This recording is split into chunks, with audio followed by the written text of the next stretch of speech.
is your name, Father. And as your people, as your children, we will continue to worship you. Church, there are only two things that we're going to continue to do in heaven. One is worship. Number two is fellowship. And Lord God, we will forever thankful, O God. It is a privilege, O Lord. We are so blessed na kami ang pinili mo, Panginoon. Sa dami ng tao sa mundong ito, Lord, iilan lang ang pinili mo, O God. Yes, Lord, it is your will na lahat ng tao ay maligtas. But in reality, iilan lang, Panginoon. You are worthy, O God. Church, I just want to share a little knowledge.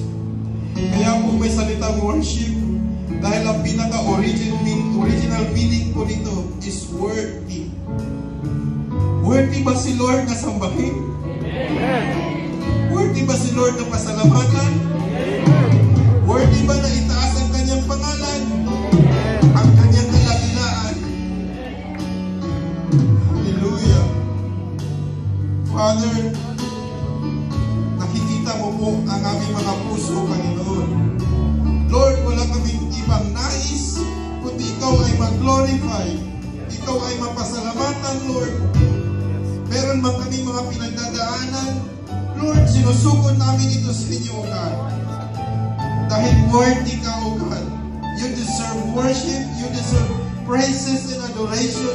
We exalt you on high. Ikaw ang aming Diyos, ikaw ang aming tagapagligtas, ikaw ang lahat sa amin, Panginoon. Lord, muli, binabalik namin sa inyo, O God, ang mataas na papuri, pasasalamat at pagsamba, because you are worthy, O God. You are worthy to be worshipped. We thank you, Father. We thank you, Lord Jesus. And we thank you, the Holy Spirit, for you, God, are worthy. Our Lord and Savior, the Creator, the Maker, the King of this universe. You alone, worthy of our worship. Wala nang iba, Panginoon. Hindi ang tao, hindi ang anumang bagay ang worthy ng iyong papuri, kundi ikaw lang, Panginoon.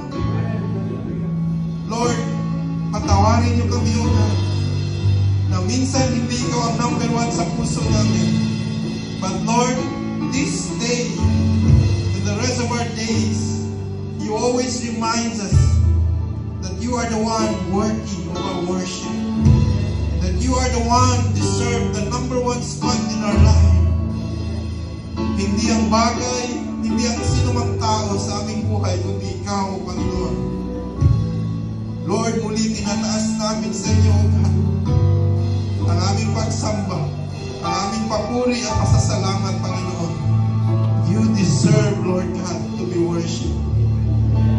All glory, honor, praises, and adoration, we give it back to you. In Jesus' mighty name we pray. Amen.